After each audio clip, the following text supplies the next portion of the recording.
Hello, everybody. My name is Jack Erickson, and as you may know, I'm one of your fellow classmates in RLST 175. Thank you for joining me today. I personally am not religious or have never, had God really introduced into my life.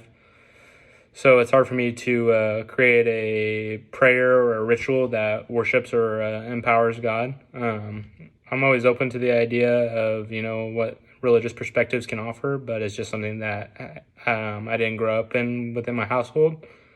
But one topic of discussion that has really interested me in class is, what the power of unification may do, and the fact that it could ultimately lead to world peace, which is what I hope everyone wants.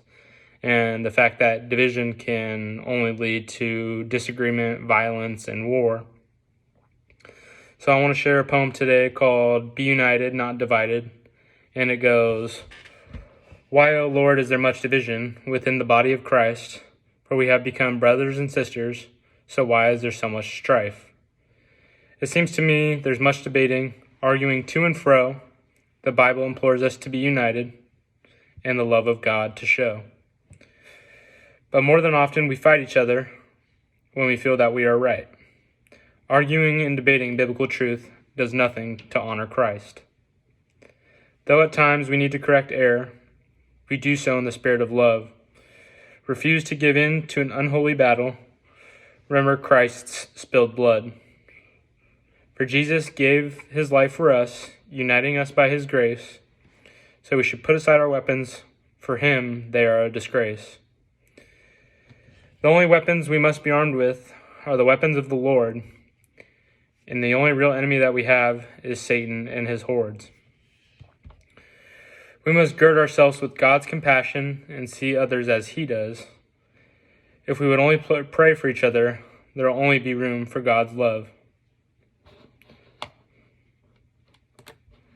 I think this poem just highlights the consequences of the unwillingness to accept others' views and religious perspectives.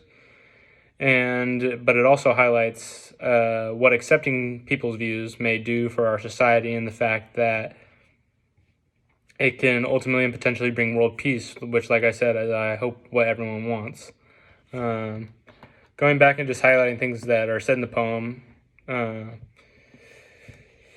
So Christ wants us to become sisters and brothers, and this poem asks, so why is there so much strife? If you're a brother or sister, you're willing to accept each other for who you are, and that's what being, a brother and sister is all about.